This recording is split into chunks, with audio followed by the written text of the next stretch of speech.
Before we get started, I want you all to know that this is not the only Jacko guide you'll ever need. This guide is for the people that want to start learning Jacko but don't know where to begin or are overwhelmed by your toolkit, especially when it comes to neutral. This video will focus on giving you real tangible strategies that you can immediately begin to implement in your game plan. Though Jacko will be difficult to play at first, know that puppet characters only get stronger with time and have an immensely high skill ceiling, meaning there will always be ways to improve. One final note, the skills I'm going to be showing you in this video will not only apply to neutral, but they will tremendously help you in minion set play and pressure and more. Let's get started. This isn't going to be the focus of the video, but let's quickly go over Jacko's basic non-servant neutral tools. So our typical pokes are going to be 5k and far S, depending on distance. And our low profile pokes are going to be 2k and 2d, also depending on distance. Note that 2k, 5k, and 2d will all lead to a strong knockdown, while far slash is simply a poke that's going to allow us to cancel into our 236p and run away. The reason for this is because at max distance, it doesn't even combo into our 5h. And finally, our only disjoint poke is our 6p, which is used as a counter poke. Next, let's talk about Jacko's jump. So she has a double jump or an air dash. After super jump, she can only use the air dash, no double jump. She moves in the air very quickly, and her air dash has great range. In the air, she has JP and JK as very good air-to-air options. JS and JH are both the landing options, and H has a cross hitbox. Finally, JD is a projectile that keeps you stalled in the air. And one final note, I don't really know if this will ever be useful, but you can use 214k to slightly stall you in the air, but this does cost meter. Finally, we have our anti-air options. We have our 6p, obviously, which is going to be great for covering IDs, along with our 5p and our 5k. Our 2s is a dedicated anti-air for top-down approaches, and our 6h is another dedicated anti-air for horizontal approaches from afar. Due to Jacko's fast jump, 9JP is also really great for stopping an aerial approach. Lastly, I haven't found a way to implement this into my game, but you can hold 236p and 5k or 5s. Not sure how useful this is going to be, but it does not cost meter. So now that we're done with that, let's go over what I really want to talk about in this video, servant usage in neutral. When I first began playing Jacko, I struggled to use servants in a neutral and effective way. I'm going to provide you very clear options to get you started.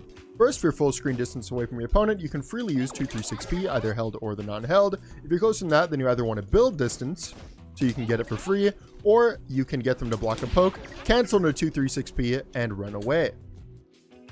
So you're able to get out a 236p neutral. So what are some of your options?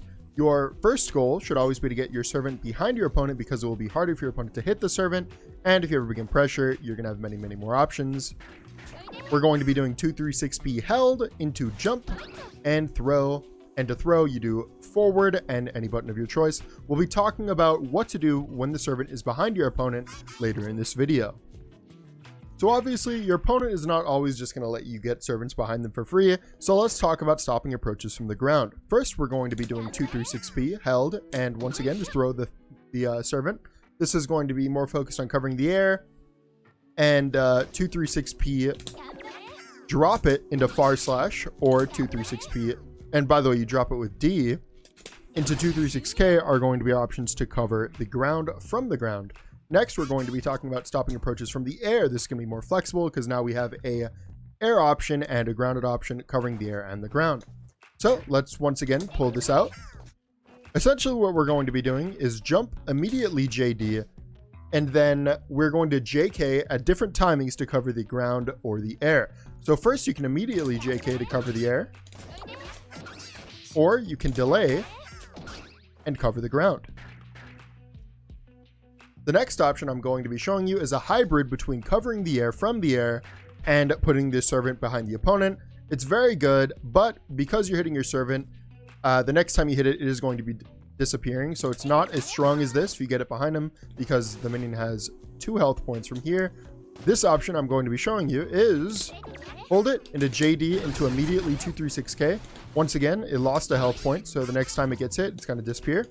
But it has the additional benefit of covering the air while it's traveling. Neutral isn't always about playing defensively, even as a zoner. So next we're going to be talking about our approach option. This one might look familiar because it's going to be the same way that we stopped approaches, except at the end of this, we're going to add an air dash into our JH.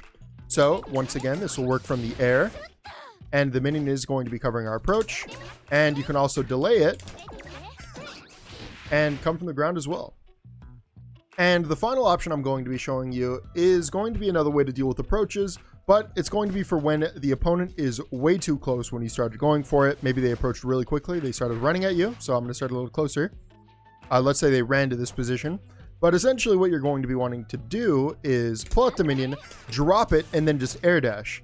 And the reason behind this is because, as you see, their approach is kind of going to be counterintuitive for them because now they have the servant behind them and we got away.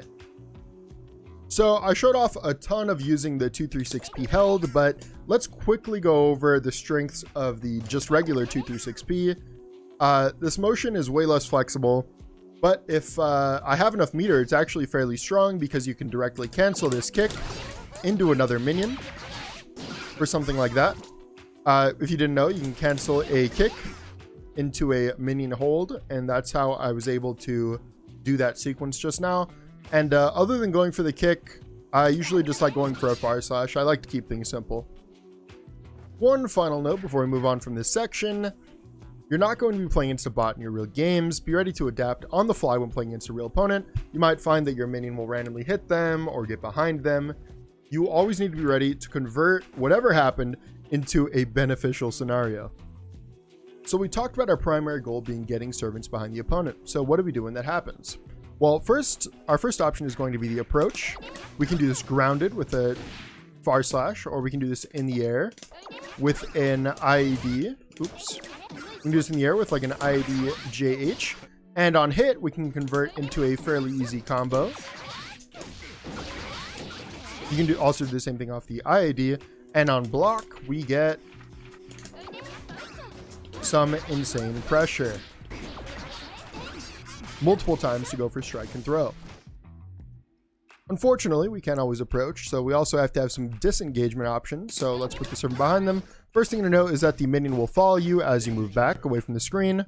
Let's show this one more time. I'm going to walk back, and you can see that the minion is following me.